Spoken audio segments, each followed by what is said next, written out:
தமிழக வெற்றிக் கழக தலைவர் விஜய் தனது கட்சி கொடியை அறிமுகப்படுத்திய நிலையில் அந்த கொடியில் தங்கள் கட்சியின் சின்னமான யானை இடம்பெற்றுள்ளதற்கு பகுஜன் சமாஜ் கட்சி தலைவர் ஆனந்தன் ஆட்சேபம் தெரிவித்துள்ளதோடு நீதிமன்றத்தில் வழக்கு தொடர இருப்பதாகவும் அறிவித்துள்ளார். சிம்பிள், அதாவது யானை சிம்பிளை எந்த மாநில கட்சிகளோ தேசிய கட்சிகளோ அல்லது அங்கீகரிக்கப்பட்ட கட்சிகளோ அங்கீகரிக்கப்படாத அரசியல் கட்சிகளோ எந்த வடிவத்திலும் யானை சின்னத்தை பயன்படுத்தக்கூடாது. தமிழக வெற்றிக் கழகத்தின் கொடியை அறிமுகப்படுத்திய அக்கட்சியின் தலைவர் விஜய் அந்த கொடியை வடிவமைத்ததற்கான பின்னணி காரணங்களை பின்னர் அறிவிப்பதாக கூறினார்.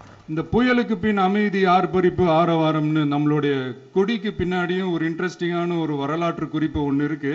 அது என்னன்னு அதான் நீங்க எல்லாம் ஒரு நாளுக்காக வெயிட் பண்ணிட்டு இருக்கீங்கன்னு சொன்னல, அன்னைக்கு நம்மளுடைய கொள்கைகள் என்ன, நம்மளுடைய செயல் திட்டங்கள் என்னன்னு சொல்லும்போது அன்னைக்கு இந்த கொடிக்கான விளக்கத்தையும் நாங்க சொல்றோம். அது வரைக்கும் கருஞ்சிவப்பு நிறத்தின் நடுவே மஞ்சள் நிறமுள்ள கொடியின் மத்தியில் சிவப்பு நிற வட்டத்திற்குள் வெற்றியை குறிக்கும் வாகை மலர், அதனை சுற்றி 28 நட்சத்திரங்கள், அதில் 23 நட்சத்திரங்கள் பச்சை நிறத்திலும் 5 நட்சத்திரங்கள் நீல நிறத்திலும் இடம்பெற்றுள்ளன.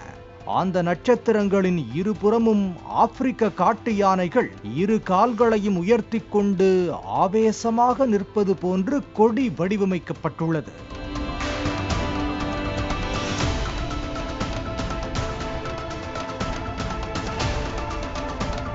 கொடியில் இடம்பெற்றுள்ள நிறம் ஸ்பெயின் நாட்டு தேசிய கொடியின் வர்ணம் போல உள்ளதாகவும், வெள்ளாளர் முன்னேற்றக் கழகம் என்ற அமைப்பின் கொடி போன்று உள்ளதாகவும், அதில் உள்ள புலியை எடுத்துவிட்டு யானைகளை வைத்து விட்டார்கள் என்றும் சிலர் கருத்து தெரிவித்து வருகின்றனர்.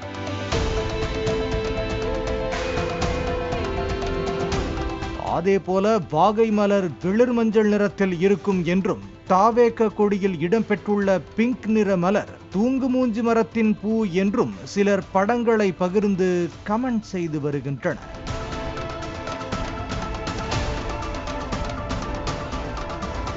கொடியில் இருக்கும் யானை இந்திய நாட்டு யானையா அல்லது ஆப்பிரிக்க நாட்டு யானையா என்று சிலர் சமூக வலைத்தளங்களில் விவாதம் நடத்தி வரும் நிலையில், யானை தங்கள் கட்சியின் சின்னம் என்றும் அதனை எப்படி விஜய் கட்சி கொடியில் வைக்கலாம் என்றும் கேள்வி எழுப்பியுள்ளார் பகுஜன் சமாஜ் கட்சியின் மாநில தலைவர் ஆனந்தன்.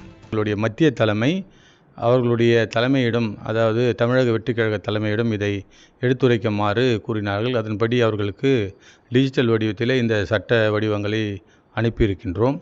1968ஆம் ஆண்டு சின்னங்கள் ஒதுக்கீடு சட்டத்தின்படி தேசிய கட்சியான பகுஜன் சமாஜ் கட்சி கொடியில் ஏற்கனவே யானை சின்னம் இருப்பதால் ஆசாம் மற்றும் சிக்கிம் தவிர்த்து எந்த ஒரு மாநில கட்சியும் யானை சின்னத்தை பயன்படுத்தக்கூடாது என தேர்தல் ஆணையம் உத்தரவு உள்ளதாக ஆனந்தன் தெரிவித்தார். எந்த மாநில கட்சிகளோ தேசிய கட்சிகளோ அல்லது அங்கீகரிக்கப்பட்ட கட்சிகளோ அங்கீகரிக்கப்படாத அரசியல் கட்சிகளோ எந்த வடிவத்திலும் யானை சின்னத்தை பயன்படுத்தக்கூடாது. கொடி அறிமுக விழாவுக்கு விஜய் வந்து சென்ற இனோவா கிறிஸ்டா கார் கோவை தெற்கு வட்டார போக்குவரத்து அலுவலகத்தில் பதிவு செய்யப்பட்டிருப்பதாகவும், அந்த காருக்கு போக்குவரத்து விதிமீறலுக்காக 4500 ரூபாய் அபராதம் பாக்கி இருப்பதாகவும் கூறப்படுகிறது. மேலும் கடந்த ஆண்டு மே மாதம் 18ஆம் தேதியுடன் அந்த காருக்கு மாசு கட்டுப்பாட்டு தரச் சான்றிதழ் காலாவதியாகிவிட்டதாகவும் சுட்டிக்காட்டுகின்றனர்.